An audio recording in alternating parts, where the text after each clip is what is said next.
1st of October 2020, I wrote to PALS and to the Exeter, Royal Devon and Exeter Hospital to make my first formal complaint to the hospital that they'd got the dates that my mum died wrong.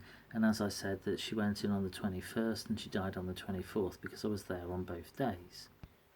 So the hospital wrote that they were going to tell me, explain to me that my mum went in on the 14th and died on the 28th, but she went in on the 21st, I was there, and she died on the 24th, I was there. They won't have it. They're just saying that because of the fact that I wrote to them, I also wrote to the governancy and the hospital governancy, and they wrote back on the 13th of October confirming that they'd reviewed my mum's notes and that my mum went in on the 14th and died on the 28th, and she didn't. It was just a load of bollocks. Anyway, as I'm still unhappy with this, I'm just letting you read it, okay? And it's from the chairman and the chief executive of the hospital. Again, it's written that my mum went into the hospital on the 14th and died on the 28th at 16:20, at 20 past 4, with her husband present. Well, mum had died on the 24th and I was there, and I've got all these messages from her husband and from other members of the family to say go and say your goodbyes on the 24th, and I've got all these messages, and I was there on the 24th, and I've got the messages from the manager of the ward. None of these people that are written down are the manager of the ward or the site manager that I spoke to, and it says that it's still saying that my mum died on the 28th with her husband present. Now, even if her husband was present with her on the 28th, my mum was dead. She'd been dead for 4 days. She died on the 24th. I was there with her. And like I say, the manager, the site manager or the ward manager spoke to me on the day that she died, and she sent me the message. And on the 28th, I was building my polytunnel, and I've got the pictures in here as well to prove that I was doing that on the 28th. Mum had already died. She didn't die on the 28th. Mum had died on the 24th. It's just bonkers. It's just crazy. This whole thing is just so crazy that it says that she was there and that all the hospital records are right, and yet I've also put in that I thought that other people had filled in the hospital notes, and I gave the 3 examples of the 3 handwriting samples to the hospital then. And they're saying that nobody could have added the paperwork and the hospital records, even though my mum wasn't there on the dates that they say. That there's 10 days.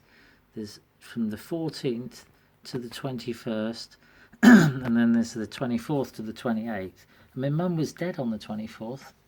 They looked after her in the mortuary, but they didn't look after her in the ward, and yet it says that in the hospital records, and all the dates are funky and wrong, and look like they've been altered, and I've put all these things in here. It's just cracking. So this is the letter continued, and it's saying that I was concerned that other people had written in the hospital paperwork, and it says that there were several other people. It says there concerns that several other people had written in the hospital paperwork. I didn't put several, I put 3, and I sent the photocopies of the handwriting samples with it. I do find all of this very odd, that they're going along with what it says of the 14th to the 28th, and I was there on the days that my mum went in and the days my mum died. And it goes on for too long, all this. And all these other people's notes mixed in doesn't really help. They're apologising for it, but they're saying that despite all that, there's nothing else has been changed. But it has, because I was there.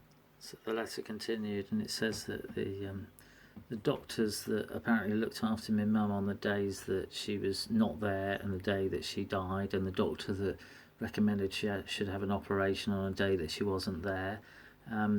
My friend, it says that I raised concerns that a family friend, I just raised concerns that my friend, she wasn't a family friend, she's my friend who works in the hospital as the site manager, the one that messaged me on the day that my mum died.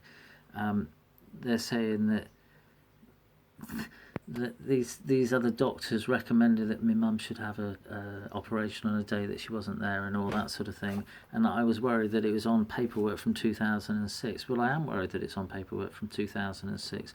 My mum broke her right wrist on the 14th of the 1st 2007, so I believe that the paperwork was from 2006, and it was for the radiology request card, and it's got the wrong it's got the right date of birth and the wrong age on her x-rays, and on the request card it's got 2006 on the bottom of it. And like I say, my mum was in hospital in 2007 when she broke her right wrist on the 14th of the 1st, 2007. So this is just the end of the letter to me that the governancy thing they're saying is right. And they're saying that all these doctors that were involved with my mum were there and all that sort of thing. They're also saying that the two doctors that were involved, one of them was a junior doctor at the time. Well, this junior doctor is the one that signed the mortuary witness statement. His name is also on the hospital records in the ward on days before my mum was in hospital, the days that my mum was in hospital, and the days after my mum was in hospital. And they reckon that they looked after her in the ward on days that she'd already died. I'm just doing, this is the rest of that one letter, and this is the first complaint letter that I wrote to Royal Devon and Exeter Hospital in 2020, 21st of October 2020.